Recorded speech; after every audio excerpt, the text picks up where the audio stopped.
Hello and welcome to the channel, dear hobby people, and today we are going to take a look at the Greenstuff World brush repair gel and the brush cleaner.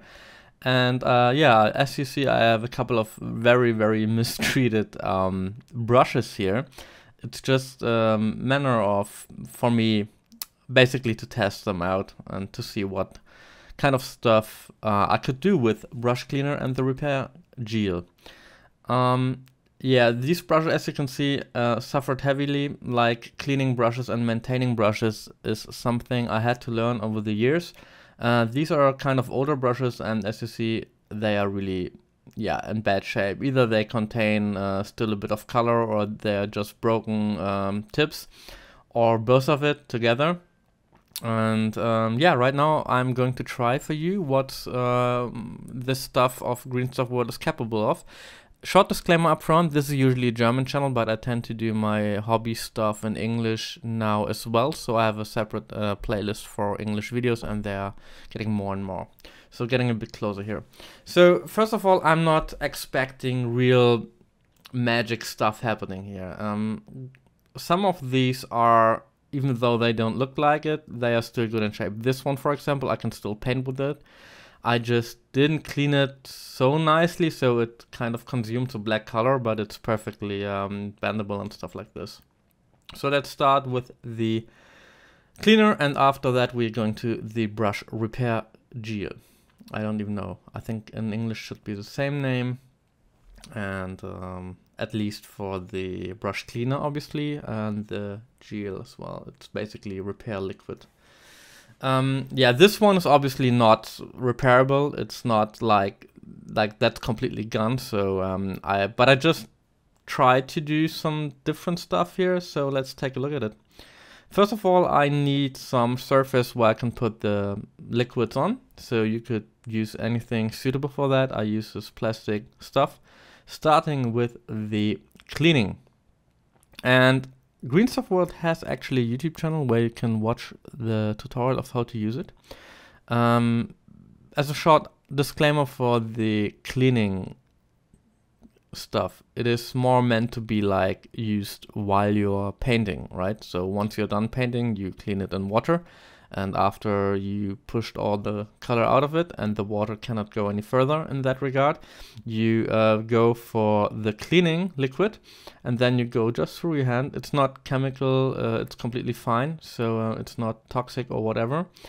And then you get a pretty nice shape. Obviously we don't see that here right now, but what I can tell you is that even using the cleaning liquid will add a little bit of, like almost as you put honey on it, so it gets a lot, as maybe you see it here, the tip gets a lot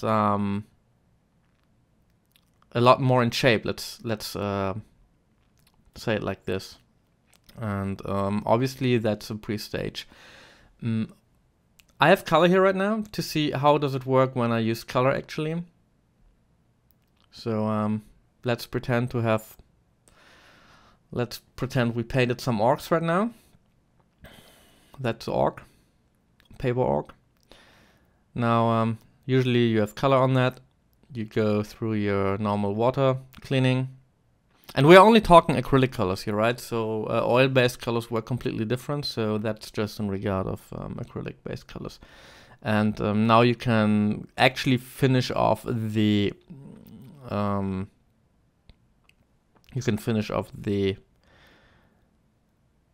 cleaning process with that. This one, this is a bit heavier because the color in there is already dried, and the brush is already basically unuseful. And let's try to see if we can loosen that color up. I think you need some isopropanol here, if indeed. I think this brush is not usable any longer. But yeah, it was just worth a try actually, but not much happens here. So you can actually see that I get some structure back to the brush, but it's not really like, once it's dried you won't get it out, even with the cleaning liquid. So summarized, this doesn't do any wonders. You could use also brush soap, but I like this drop bottle a lot better because you can use it a little bit more precisely. Now I try to use the brush repair, but obviously as there is dried out color in there and the brush inside is almost broken, it's doing a bit to the outer structure of the brush, but really not helping to reimburse or reconstruct the original. Here I have another brush and try the repair now.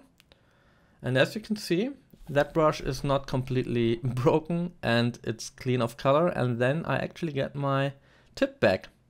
So that's pretty fine, worked here, totally acceptable outcome, I think. And I have one more, I think, my dry brush, and I'm going to use that in a second. Where is it?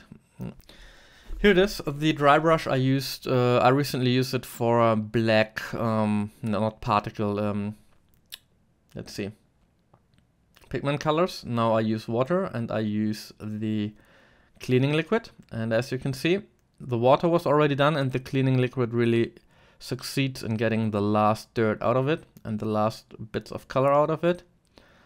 And you can just do it on your hand or on a towel or whatever you want to. So it's not toxic again, it's just color. So you can wash your hands after. It just smells a bit, but yeah, that actually does a really good job here, surprisingly, because the brush was already 1 week in this state. So and now combination of water and the cleaning.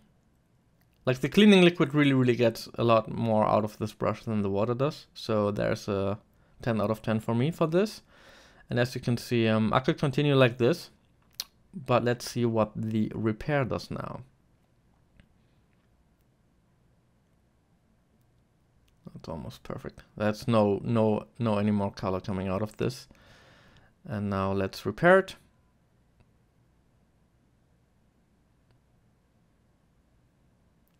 Just going through it. And try to use the structure of your hand to reshape the brush. And as you can see, previously it was really bent out to all edges and obviously dirty and color was stuck in, and now it's actually usable again as dry brush. Excellent. So yeah, I don't want to bore you any longer with those kind of video stuff here. Let's come to a conclusion of this. So eventually I have to admit that I'm neither positively super surprised nor disappointed.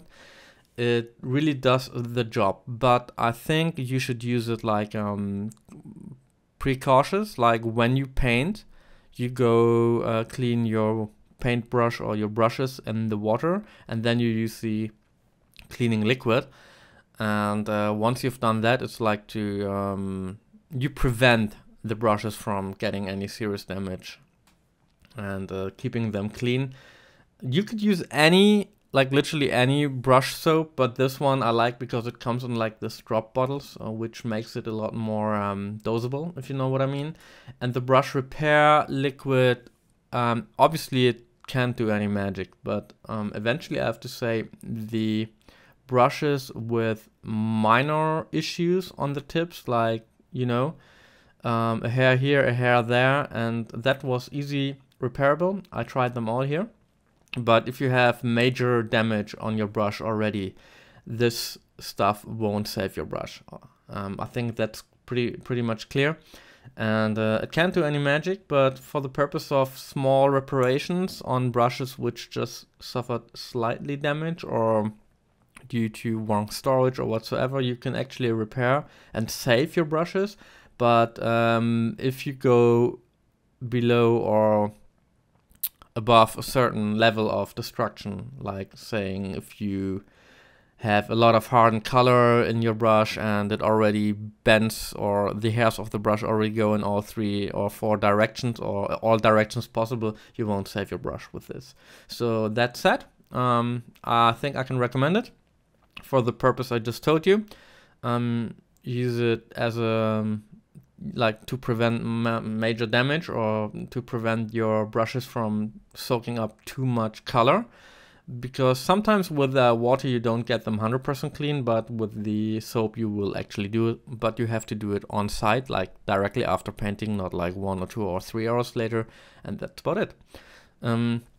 I have, for the people of you who live in Europe, I have a link in the description, and with the code BLACKHYDRA GSW you can save up to 5% for Greenstuff World products in the store. So yeah, that's about it. Hope you liked it, and see you soon. Bye bye.